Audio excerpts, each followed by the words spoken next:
Hello, and welcome to this edition of Arlington Public News. I'm Paul Werlin. And I'm Michelle Marino. In the wake of the sexual assault that occurred on June 1st, APN spoke with Arlington Police Chief Fred Ryan and Gail Jaffe from the Boston Area Rape Crisis Center. APN will broadcast these interviews in a special presentation to air on our public channel in the coming days. You can also access them on our website at news.acmi.tv. In tonight's newscast, we will also learn about the goals of Arlington's Diversity Task Group. We'll speak with volunteers from the nonprofit iCanShine, and we will discuss life as a young female comic with performer Danielle Soto, plus an update on our Photo of the Month contest. These stories and more coming up next. Please stay with us.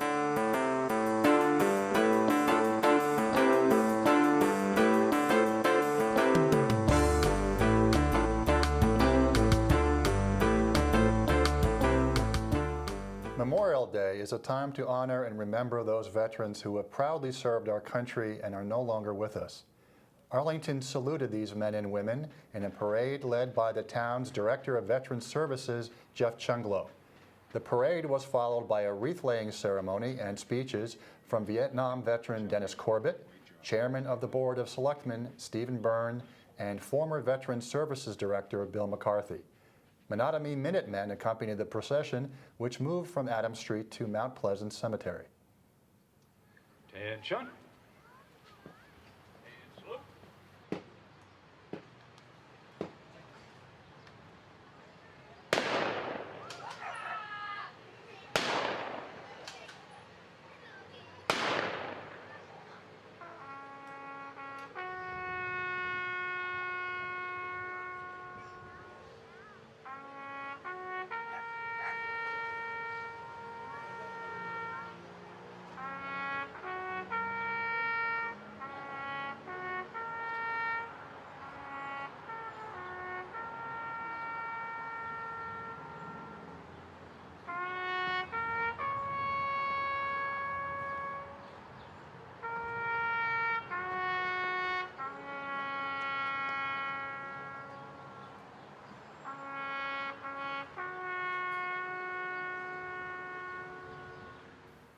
On Wednesday, May 28th, the Young Adult Vocational Program and Peer Mentoring Project staged a Stop the Stigma flash mob in Arlington Center.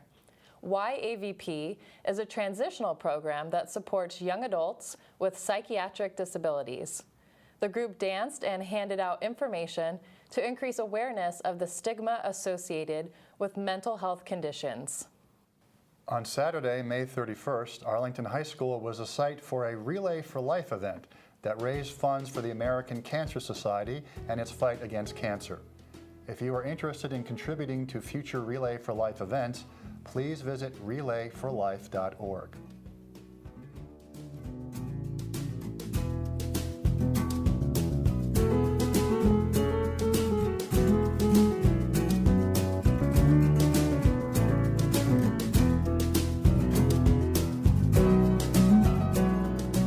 In our last newscast, we learned about iCanShine, a nonprofit organization that teaches individuals with disabilities how to ride bicycles.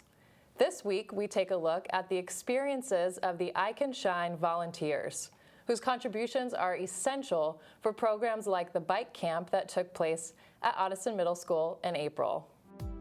I work for the national nonprofit organization iCanShine. We are having a bike camp here in Arlington hosted by Nina Fisher. So we travel from usually state to state and run a bike camp. So we'll have some riders who come in, they jump on the bike and they won't want to get off all week.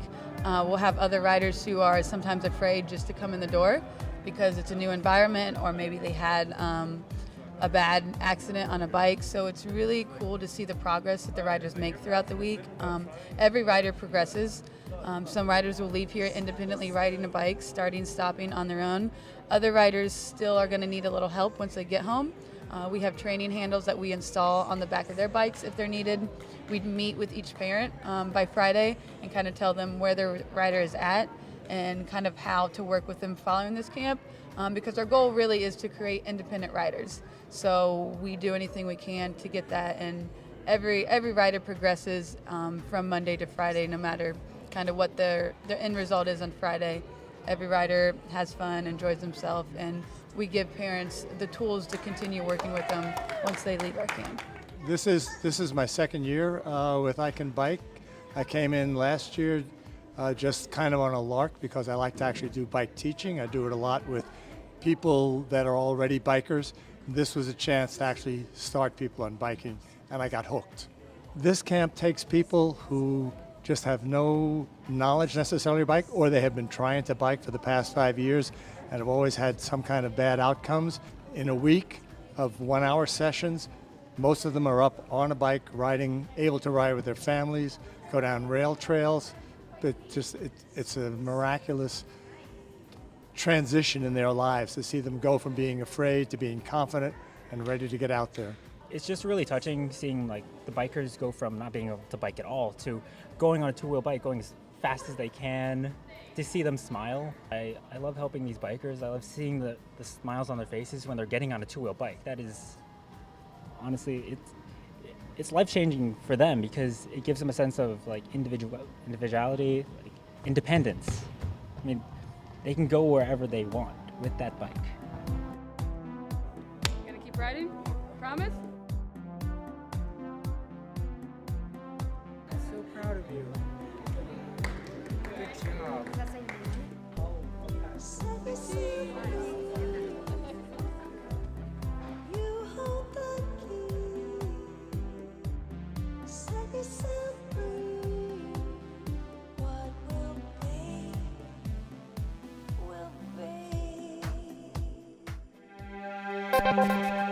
Arlington's Diversity Task Group works to create a welcoming, inclusive, and respectful environment in Arlington.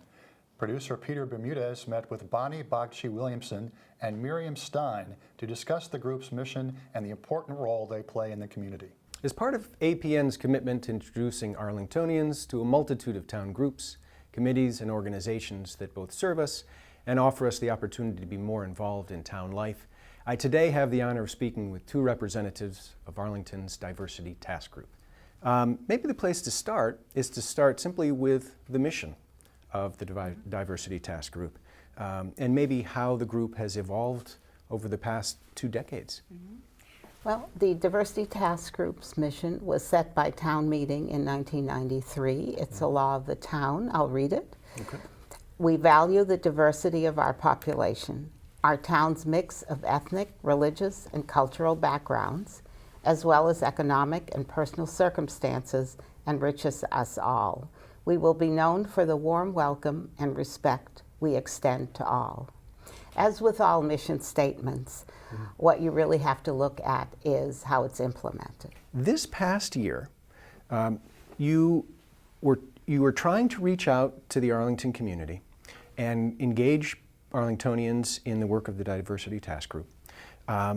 One of the ways that you did that was you introduced the notion of conversations, discussions around the topics of diversity in the town. And some of the titles are as follows. We are many faiths and spiritualities. We are many races. Next month, the conversation topic is going to be we are many social classes. How has that been received? How have the conversations gone, and have you been able to connect with more Arlingtonians as a result of that? We've had about 20 people. At a couple of them, we had close to 30 at the one about when you confront injustices. Many of the people had never been to the Diversity Task Group before, so we were delighted. Good. We've now put them on our email list. We hope they will continue. We're looking forward to the June 9th conversation on We Are Many Social Classes. We had a meeting last week where we decided we will continue a conversation series starting in January. Good. And one in November probably. Okay. So I think it taps something in people that they want to talk about these issues. At the end of the day, why is it that we should engage with the conversation on diversity? Why is it that we should look beyond maybe simply being tolerant of differences and look to really expose them to the light of day and celebrate them? What is in it for us, both as individuals and as communities? Right. And I think that's where, it's not just about being politically correct or social justice.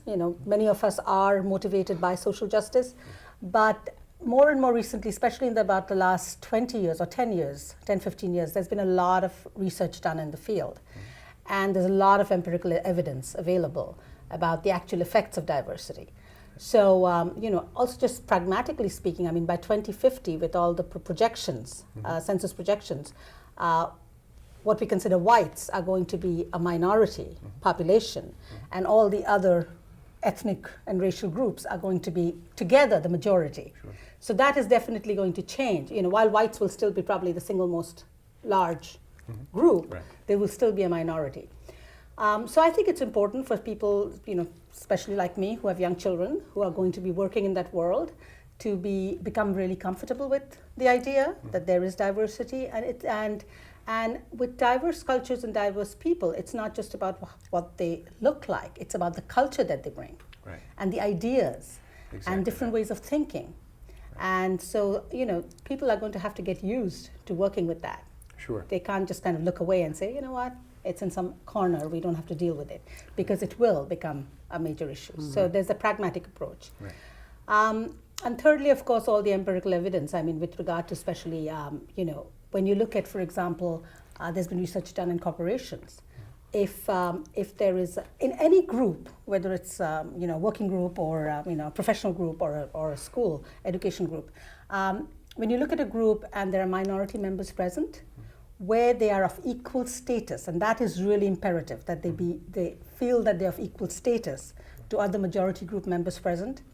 When they've done studies, there's, the cognitive complexity of majority group members is highly increased when minority members feel that they're equal and can voice their opinions. Right.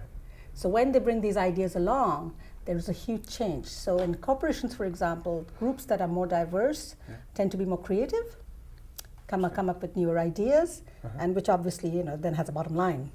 Our history with difference is fraught. We are, of course, a nation built on the dreams and efforts of people from across the globe.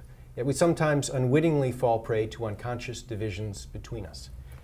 It is our hope that the work of groups like Arlington's Diversity Task Group will help bring difference into the healing light of day, and ultimately help us grow not only to tolerate, but celebrate the differences amongst us.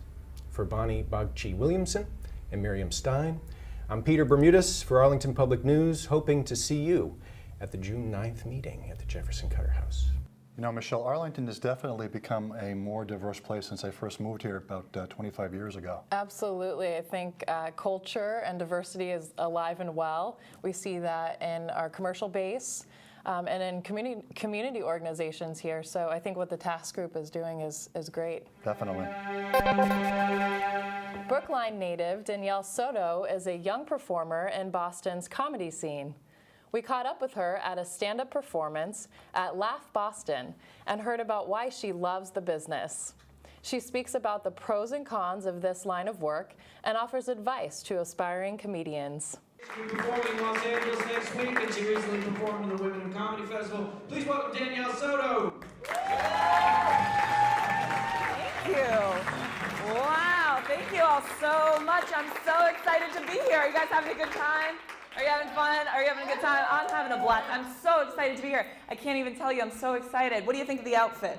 It's okay? You love it? I'm so appreciative of that. Thank you. I wasn't sure what to wear. I didn't know what to wear tonight because actually the last stand-up show I did was a naked show. Yes, this is true. I did stand-up totally naked. And a lot of people, when they find that out, they go, wow, that must have felt really different, huh? I go, oh, you have no idea. It feels so different being up on stage, totally naked, under the lights, without any rap music playing. Danielle, thank you so much for joining me. I'm so excited to be here. Thank you for having me. I think it's safe to say that females are largely outnumbered by male comedians. What is it like kind of living in this male world? It's sometimes an advantage, I'll be honest, because We are outnumbered. You know, you stand out in a crowd. People remember you because you were the chick on the show. So afterwards, they're like, I like that girl. It's easy to remember me. During the day, I work in a hospital, and one of the nurses I work with asked me if I have breast implants. I said, no, but I'm flattered you think I'm that good with my savings. Sometimes it's a disadvantage. Sometimes people question your talent or question why you got certain opportunities, and that's really hurtful. Like, so uncomfortable because I'm trying to be professional, and I know it's a silly thing to be like wanting to be like serious about, like, but really being silly is the only thing I take seriously. Right. Comedy is the only thing I take seriously. I was looking for work for a long time. I was looking on Craigslist for a job, and I was looking with a friend. She said, I found an ad for you. It's for a topless maid. You should do that. I said, dude, I'm not gonna clean. What is some advice that you would give to other female comedians who are kind of looking to break out for the first time? My advice to any woman who's starting out in comedy is go for it. Try. Write what you know. Write what you think is funny. If it makes you laugh, then it's going to make somebody else laugh too, hopefully. Just go for it. Try it. Get out there. I really want to encourage people to try this because it's the love of my life. I want to share that with people. Awesome. And you have a Twitter. What is it? Danielle Soto 617. Great. And that's also, you can find me on Instagram. Okay, thank you. Thanks. I'm Hannah Perlmutter for Arlington Public News. Thank you for watching. Recently, APN attended the opening of Arlington resident and photographer Anushka Munch's exhibit at the Tufts Street Gallery of the Arlington Center for the Arts. Here we take a look at the artist's work, which will be on display until July 1st. Take what I like to call fine art photography. It's that weird place in between travel photography and portraiture and abstract art and crazy people doing handstands covered in paint. A lot of my work is inspired by fairy tales, such as the Russian fairy tale Firebird, about a very beautiful red bird, and also by previous works of art. So in the exhibit there is Starry Night, in which I painted a little bit of Starry Night in body paint across a woman's face and around her back. And we've also got Girl with a Pearl Earring, which is actually the same model, but she looks completely different. It's just also really fun to see her expression when I do a thing that exactly lines up with what was in her head. Just her face lights up, and it's so much fun to see. Well, we're proud of it. I think it's a good show besides that, even if we weren't parents, I think. And we're very happy that she's continuing with this pursuit because it's something that she's become passionate about. We're glad that this is one that she's keeping up with.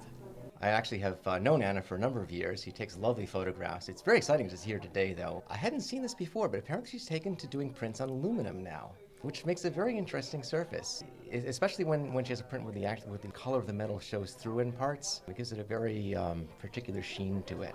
There is a narrative in Eliot's chairs that I enjoy thinking about, not only compositionally, but I'm also invited to think about the story that it provides. It's a great variety of work. I'm just looking across the room here. Wonderfully printed in different media, great subject matter, incredible variety, and just a wonderful artistic sense, and the lighting in some of the photographs. And they all have kind of an emotional feel. There's a real presence. And like the lady detective, the noir-looking photograph, the lighting and the black and white. This particular one is actually the same model as Girl with a Pearl Earring, but she changed costume and sort of showed a different side of femininity, which was really cool. During my semester abroad, I got the chance to travel a lot. It's wonderful going around and seeing where the locations are, and they're just beautiful. Also, the angles of some of them, I never would have thought to do a lot of these angles. They're just gorgeous. It's very artistic. I especially love her framing, and her subject matter is dear to my heart. She has a lot of dancer or movement photos there. Quite enjoyed it and look forward to seeing her next work. So, I was in a group show in September at Touch Art Gallery in Cambridge, but this is my first solo show. Don't you have something coming up in Canada? Yes, I have another gallery show coming up in about a month and a half that opens in Montreal And you are how old? I just turned 23. I have a website where I put most of my work. It's also for sale there as prints and can actually be printed on aluminum from my website, which makes me really happy because it's a medium I really like. My website is anushkamunch.com. It's hard to spell, but it's unique. Don't miss seeing Anushka Munch photography for yourself through July 1st, 2014 at the Tuff Street Gallery in the Arlington Center for the Arts.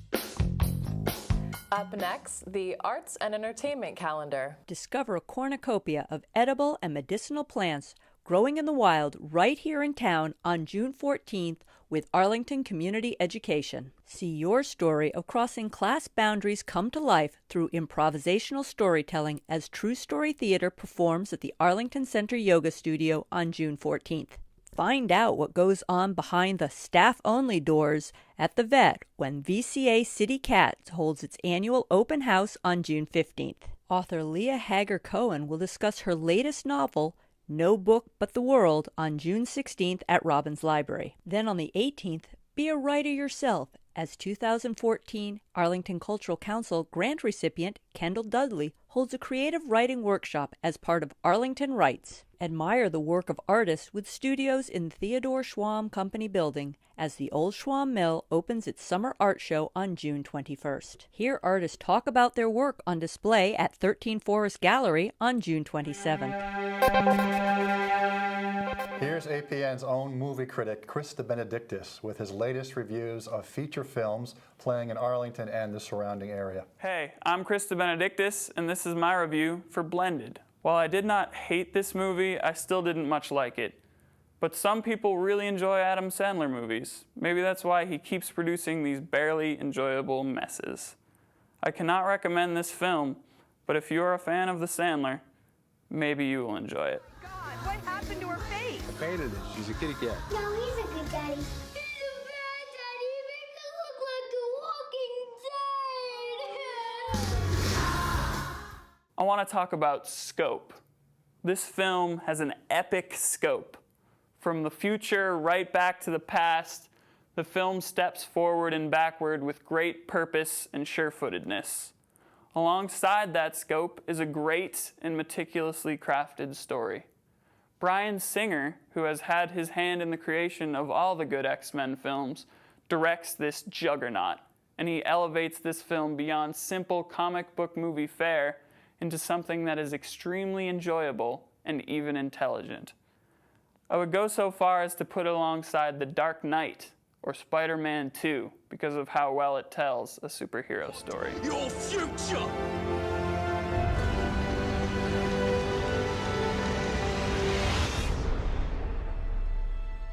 Please. We need you to hope again.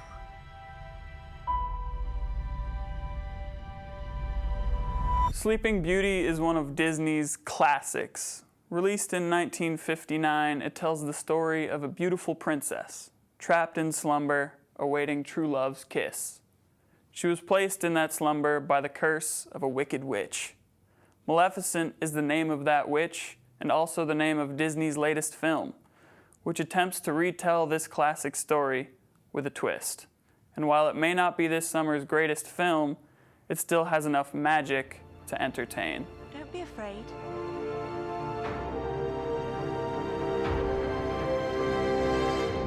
I am not afraid. Then come out. Then you'll be afraid.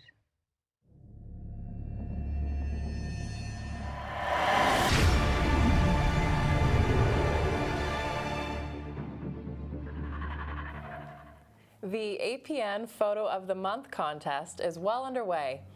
Viewers have been submitting their pets enjoying the weather photos, and we want to see how your pet enjoys the weather. Submissions will be accepted until June 18th. Please post your photos to the Arlington Public News Facebook page or email them to news@acmi.tv. The winner will be announced on June 20th and will receive a $25 gift card to Arlington's own Firefly Moon. We look forward to seeing your adorable pets.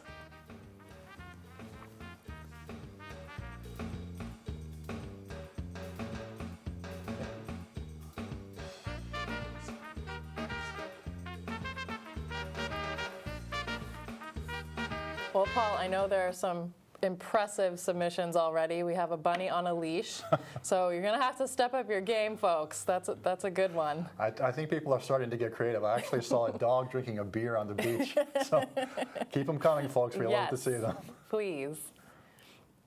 Thank you for joining us this week as we present issues of interest to Arlington and surrounding communities. Check out our latest segments on the web at news.acmi.tv. Please join us next time for another edition of Arlington Public News. I'm Paul Werlin. And I'm Michelle Marino. See you next time.